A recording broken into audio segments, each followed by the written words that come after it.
వారితో పాటు బండారు రామ్మోహన్ గారు కూడా యాడ్ అయ్యారు, అనలిస్ట్. ముందుగా రామ్మోహన్ గారితో మాట్లాడదాం. రామ్మోహన్ గారు నమస్కారం అండి. విజయ్ గారు నమస్కారం. నమస్తే నమస్తే రామ్మోహన్ గారు. అంటే టు బీ హానెస్ట్, ఇటీవల కాలంలో ఏమైపోయిందంటే తప్పులు అనే వాటిని కూడా చాలా జనరలైజ్ చేసేస్తున్నారు. మామూలే కదా, గతంలో జరగలేదా, ఇప్పుడు మాత్రమే జరుగుతుందా అనేటువంటి ఒక అంశం. ముఖ్యమంత్రి స్థాయి వ్యక్తే ఫిరాయింపులు చేసినంత మాత్రాన ఎమ్మెల్యే పదవులు పోవు అనేటువంటి ఒక భరోసాని కల్పించడం. ఒకవైపు సుప్రీంకోర్టులో కేసు నడుస్తోంది. తప్పు అని అందరికీ తెలిసిందే, బహిరంగంగా ప్రతి ఒక్కరికి తెలుసు. కాకపోతే గత బీఆర్ఎస్ పాలనలో కూడా జరిగింది ఇది వాస్తవానికి. వాళ్ళు కూడా తక్కువేం తినలేదు, ఏకంగా ఇతర పార్టీల నుంచి ఎమ్మెల్యేలను చేర్చుకొని ఏకంగా మంత్రి పదవులు కూడా ఇచ్చారు. వాళ్ళు ట్రెండ్ కూడా క్రియేట్ చేశారులేండి. ఇప్పుడు కాంగ్రెస్ కూడా అదే కంటిన్యూ చేస్తోంది. కాకపోతే భరోసా ఇవ్వడం ఏదైతే ఉందో, ఎమ్మెల్యే పదవులు పోవని శాసనసభ సాక్షిగా మాట్లాడడం, అసలు ప్రజల తీర్పుకు ఇంకా ఏమైనా విలువ ఉందా? అసలు ప్రజాస్వామ్యంలో ఎన్నికకు విలువ ఉందా అంటే ఈరోజు ప్రతి ఒక్కరం కూడా మనల్ని మనమే ప్రశ్నించుకోవాల్సినటువంటి ఒక సందర్భం ఏర్పడిందేమో. ఎలా చూస్తారు, ఏం చెప్తారు ఈ అంశానికి సంబంధించి? విజయ్ గారు, మీకు అట్లాగే రామ్మూర్తి గారికి, మన టీవీ ప్రేక్షకులకు నమస్కారం. తిలా పాపం తలా పెట్టుడు. యాక్చువల్ గా నైతికత విషయానికి వస్తే అందరూ తప్పు చేస్తున్నారు. నిన్నగాక మొన్న బీఆర్ఎస్ కాదు, అంతకుముందు ఇది మొదలు పెట్టింది కాంగ్రెస్. అంటే ఆయారాం గాయారాం సంస్కృతి తీసుకొచ్చింది కాంగ్రెస్ పార్టీ. ఆ తర్వాత ఉద్యమ సమయంలో అప్పటి టిఆర్ఎస్ ఎమ్మెల్యేలు చేర్చుకొని మరి తప్పు చేసిన కూడా కాంగ్రెస్ పార్టీ ఆడ. కానీ ఒకటేందంటే నైతికత విషయానికి వస్తే ఆనాడు కాంగ్రెస్ చేసినా, మధ్యాహ్నం తెలుగుదేశం చేసినా, ఇప్పుడేమో కాంగ్రెస్ మళ్ళీ చేస్తున్నా కూడా తప్పే. కానీ ఆనాడు శంఖంలోకి వస్తే తీర్థమైంది. అమృతి గారు సమర్థిస్తుంటారు. ఎందుకంటే మనకు బీఆర్ఎస్ ఆనాడు టిఆర్ఎస్ చేసింది చూస్తే 2018లో శత్రుశేషం రుణశేషం ఉంచుకోవద్దని చెప్పి అందరినీ, కాంగ్రెస్ పార్టీని విలీనం చేసుకున్నారు, సిఎల్పి విలీనం. తర్వాత ఆనాడు తెలుగుదేశం పార్టీకి 15 సీట్లు ఉండే, వాళ్ళని విలీనం చేసుకున్నాక బీజేపీ తప్ప అప్పుడు ఒక సీటు, ఒక ఎమ్మెల్యే దేవరకొండ ఎమ్మెల్యే సిపిఐ ఉంది కదా, సిపిఐ మనకు 2018లో అంతా పెట్టకుండా చేర్చుకున్నారు. వైసీపీకి 2 సీట్లు వచ్చినాయి. 2018లో వివిధ పార్టీలకు వచ్చిన సీట్లన్నీ కైవసం చేసుకొని ఆ ఫిరాయింపుల ద్వారా సొంతం చేసుకున్నారు. కానీ ఆనాడు శంకర్లో వస్తే తీర్థమైంది. ఆనాడికి నాడు తేడా అయింది విజయ్ గారు అంటే, ఆనాడు ఏమైందంటే 2/3 మెజార్టీ ఏదైతే ముగ్గురు ఉంటే ఇద్దరిని, 21 మంది ఉంటే 13 మందిని కాంగ్రెస్ నుంచి ఇట్లా చేర్చుకొని అది శంకర్లో తీర్థమైంది. నైతికంగా తప్పే కానీ అది సాంకేతికంగా, ముఖ్యంగా చట్టపరంగా తప్పు కాకుండా పోయింది. కానీ ఒక్కసారి చేర్చుకోలే, వాళ్ళందరినీ అప్పుడప్పుడు చేర్చుకొని సీట్లు నిండిన తర్వాత సిఎల్పీని విలీనం చేసుకున్నారు. ఇప్పుడు ఏమైందంటే ఎప్పుడైతే బీఆర్ఎస్ కోర్టుకు పోయిందో దాంతో మొదటి 10 మందితో అయిపోయింది. లేకపోతే కోర్టు పోకపోతే ఈ వలస కొనసాగేది. కనుక ఏమంటారు, ఆనాడు చేసిన తప్పే, ఈనాడు చేసిన తప్పే.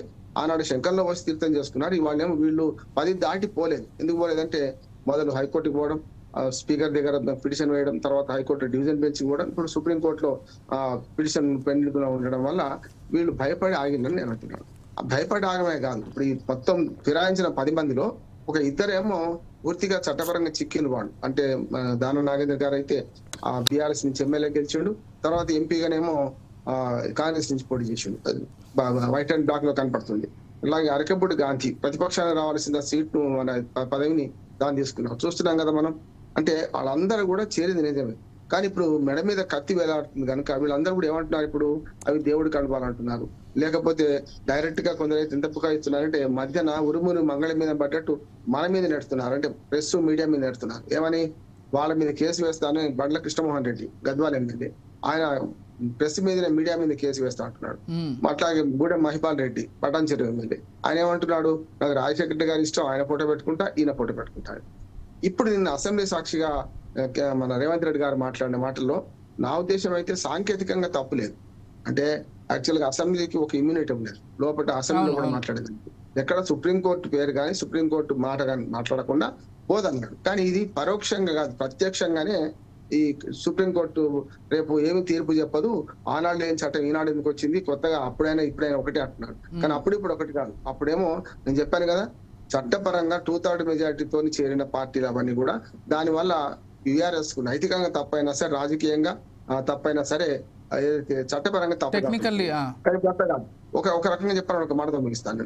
రేపు పొద్దున స్పీకర్ ను ఒక రకంగా చెప్పాలని ఇన్ఫ్లుయెన్స్ చేసినట్లు లెక్క. ముఖ్యమంత్రి గారి మాటలు ఏంటంటే, స్పీకర్ ను మీరు నిర్ణయం తీసుకోకుండా మీరు ఏం కాదు, నష్టమేం లేదు, వరి వాడేపోతాడు, వండుకతే నేనే పోతా అన్నట్టు ఏదైతే సుప్రీంకోర్టు ఏం చెయ్యదు అనే మాట అన్నారు. కానీ నా ఉద్దేశం ఏంటంటే సుప్రీంకోర్టు తన అసహాయతను వ్యక్తం చేయడం వల్ల వచ్చిన సమస్య అంటున్నాను ఇవాళ. సుప్రీంకోర్టు కూడా ఇవాళ ఒక నిర్ణయం తీసుకోవాల్సింది. నిజంగానే గతంలో 3 నెలల్లోపు చేయండి సుప్రీంకోర్టు గతంలో ఇచ్చిన సూచన, తీర్పు కాదు, అది పోయింది. అసెంబ్లీ స్పీకర్ కొన్న ఇమ్యూనిటీ ఇప్పుడు ఉంటుంది, అప్పుడు ఉంటుంది. కానీ ఇప్పుడు చేయాల్సింది సుప్రీంకోర్టు దీనికి అతీతంగా ఆలోచన చేయాలి. కానీ బేలగా అసహాయంగా నేనేం చేయలేను కదా, గతంలో తీర్పులు ఉన్నాయి కదా అని మాట్లాడడం వల్ల రేవంత్ రెడ్డి గారు లాంటి వాళ్ళకు ఇవాళ ధీమా పెరిగింది అంటున్నా. ఒక మాట లీగల్ గా నేను చెప్పి ఊరుకుంటాను. ఎందుకంటే సుప్రీంకోర్టు తీర్పులను కానీ ఏవైనా ఫేర్ కామెంట్ చేయొచ్చు కనుక గతంలో ఏదైతే 2 సంవత్సరాల కంటే ఎక్కువ శిక్ష పడ్డప్పుడు మీరు పదవి నుంచి తీసే వైదొలగాలి అని చెప్పి సుప్రీంకోర్టు సూచన తీర్పు ఇచ్చింది కదా. అప్పుడు దాన్ని బట్టి రాహుల్ గాంధీ పదవి పోయింది, లక్షద్వీప్లో ఒక ఎమ్మెల్యే పదవి పోయింది, తర్వాత అప్పీల్ పోయింది, వచ్చింది అనుకోండి. ఇప్పుడు ఈ ఫిరాయింపుల దానిలో సుప్రీంకోర్టు ముందు కీలకమైన ప్రశ్న ఉంది ఏంటంటే ఈ ఫిరాయింపుల చట్టంలో స్పీకర్ కు ఉన్న అధికారాన్ని తీసేయాలని తీర్పియాలని నేను అంటున్నాను. స్పీకర్ కు అధికారం ఉంచొద్దు. దీని ఏం చేయాలంటే పార్టీ మారగానే పదవి పోయేటట్టు ఏదైతే అంతకుముందు నేర చరిత్ర విషయంలో ఎట్లా చేశారో పార్టీ మారగానే ఆటోమేటిక్ ఎలక్షన్ కమిషన్ చేతిలో పోయింది అనుకోండి, ఏ బీఫామ్ మీద గెలిచిన వాడు ఇంకో బీఫామ్ మీద ఇంకో దాని మీద వేరే పార్టీలకు పోగానే వెంటనే పదవి పోయేటట్టు ఏర్పాటు చేయొచ్చు. అది స్పీకర్ కున్న అధికారం తీసేయాలి. అప్పుడు ఏమైతే ఇమ్యూనిటీ పోతుంది. అప్పుడు ఎలక్షన్ కమిషన్ తప్పు చేస్తే వెంటనే సుప్రీంకోర్టు కూడా జోక్యం చేసుకునే అవకాశం ఉంటుంది. చూస్తున్నాం కదా, సుప్రీంకోర్టు మొన్న ఎలక్షన్ కమిషన్ల నియామకంలో కూడా జోక్యం చేసుకున్నది కదా, ఇట్లా ఉండాలి చట్టం, ఇట్లా ఉంటే బాగుంటుంది అని చెప్పి.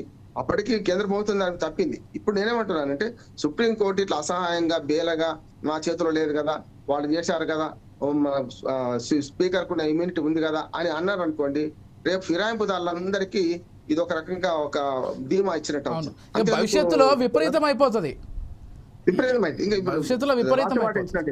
రాసేపాట అప్పుడు మాట చెప్పి ముగిస్తాను. ఇప్పుడు నిన్న సుప్రీంకోర్టు దీన్ని సీరియస్ గా తీసుకోలేదని అనిపిస్తుంది. చాలా మహారాష్ట్రలో జరిగి నవ్వుతున్నారు జడ్జీలు కూడా. చూడండి, మహారాష్ట్రలో జరిగింది కదా, ఇంకెన్ని రోజులు ఉంటారు అని నవ్వుతూ మాట్లాడుతున్నారే, ఇది చాలా సీరియస్ గా తీసుకోవాల్సిన అవసరం అంటారు. ఫిరాయింపులైన అనాయితకము చట్టపరంగా 2/3 మెజారిటీతో ఉంటే తప్పు లేదు. అంతకుముందు 1/3 ఉండే, ముగ్గుట్లో ఒక్కరు పోతే ఫిరాయింపు చట్టం అయింది, నష్టమే లేకపోతే. ఇప్పుడు ఇద్దరు కాదు మొత్తం పోతారు అనుకోండి, ఫిరాయింపు నిరోధక చట్టం పనిచేయాలా లేదా అంటే ఫిరాయింపు నిరోధక చట్టంలో ఇప్పుడున్న స్పీకర్ కు అధికారం తీసేసి ఎలక్షన్ కమిషన్ కి ఇస్తే ఈ సూచన ఈ తీర్పు సుప్రీంకోర్టు చెప్పొచ్చు, స్పీకర్ ని ఆదేశించలేకపోవచ్చు. కానీ ఈ తీర్పు చెప్పే అధికారం ఉంది కదా. దీన్ని బేస్ చేసుకోండి, తెలంగాణ ఎమ్మెల్యేల కేసు బేస్ చేసుకొని గతంలో కేసులన్నిటికీ సమీక్షించుకొని మంచి తీర్పిస్తే రేపు రాసబాట వేసినట్టు అవుతుంది. ఫిరాయింపుల నిరోధానికి ఒక మంచి సూచన చేసినట్టు అయితే నేను అనుకుంటున్నాను. మరోవర్ అసలు ఈ విధంగా అనైతికంగా ఇష్టారీతన ఎవరికి ఇష్టం వచ్చిన వాళ్ళ పార్టీలో వెళ్ళిపోతే అసలు ఓట్లేసిన ప్రజలు ఎవరు? వాళ్ళ ఓటుకు విలువేంటి? ఒక మాట విజయ్ గారు, ప్రజల తీర్పును అవమానపరిచినట్టే. కానీ ప్రజలు కర్రు కాల్చి వాత పెడతారు ఎప్పుడైనా సరే. మీరు చూడండి, గతంలో 12 మంది కాంగ్రెస్ ఎమ్మెల్యేలు బీఆర్ఎస్ చేరింది కదా. మీరు మొన్న 2023 రిజల్ట్ చూడండి, 10 మంది ఓడిపోయారు, 2 గెలిచారు. సత్యానంద రెడ్డి, ఇంకొకరు ఎవరో నాకు గుర్తొస్తలేదు, 2. అంటే ప్రజలు అర్థం చేసుకున్నారు వీళ్ళు ఫిరాయింపుదారులు, వీళ్ళని ఓడగొడదాం అనుకున్నారు కదా ఫిరాయించిన వాళ్ళు. 2018 ప్రజలు ఆ తర్వాత ఎన్నికల్లో వాళ్ళ తీర్పును ప్రకటించవచ్చు. కానీ 5 ఏళ్ల పాటు వాళ్ళు వేసిన ఓటుకు విలువ లేకుండా పోతుంది అనేది వాస్తవమే కదా. అంతే కదా. ఇంకోటి, ఫిరాయింపుకు వీళ్ళు చెప్తున్న సాకు కూడా సరైనది కాదంటున్నారు. ఇప్పుడు తాడి చెట్టు ఎందుకు ఎక్కేవరా అంటే దూడగడ్డి కోసం అన్నట్టు, అభివృద్ధి కోసం. అభివృద్ధి సమస్యలు, అభివృద్ధి 119 నియోజకవర్గాల్లో అందరికి సమానమైన అభివృద్ధి జరగాలి కదా. అసలు ఎమ్మెల్యేలకు అభివృద్ధి సంబంధమే లేదు. స్థానిక ప్రభుత్వాలను బలోపేతం చేస్తే ఎమ్మెల్యేలు మంచి చట్టాలు, ప్రజోపకరమైన చట్టాలు చేయడానికి ఉన్నారు తప్ప ఈ అభివృద్ధి చేయడానికి కాదు కదా. అందుకనే అభివృద్ధి కోసం పోతున్నాం అనే మాట అబద్ధం. ఆనాడైనా ఈనాడే అంటున్నాను. కానీ ఒక మాట ఏంటంటే నైతికత విషయానికి వస్తే రేవంత్ రెడ్డి గారు ఆనాడు బాధితులు, కాంగ్రెస్ పార్టీ 2 సార్లు బాధితురాలు, 2014లో 18లో. ఆనాడు బాధితులతో అరిచారు కదా, బీదార్పులు అరిచారు కదా. ఇప్పుడు రాళ్లతో కొట్టి చంపమన్న రేవంత్ రెడ్డి గారు మళ్ళీ వీళ్ళు ఎట్లా తీసుకుంటున్నాడు అనే ప్రశ్న కూడా వస్తుంది కదా. అంతే కదా. ఇప్పుడు మనం మీడియా వచ్చిన తర్వాత వాళ్ళు మాట్లాడిన మాటలు, గతంలో ప్రెస్ లో నేను 50 ఏళ్ళ జర్నలిస్టులు, ప్రెస్ లో మాట్లాడిన దానికి ఆధారం లేకుంటుండే. ఇప్పుడు ఈ వీడియోలు ఉన్నాయి కదా ప్రత్యక్షంగా. మీరు రాళ్లతో కొట్టి చంపండి అని మళ్ళీ వాళ్ళు ఎట్లా తీసుకుంటున్నారంటే వాడు తప్పు చేశారు కనుక మేము తప్పు చేస్తామంటే దానికి ఇంకోటి. ఇప్పుడు ఎవరిని కొట్టాలి రాళ్లతో? అదే కదా సమస్య. ఇప్పుడు రాళ్లతో ఎవరిని కొట్టాలి? ఒక్కసారి రామ్మూర్తి గారు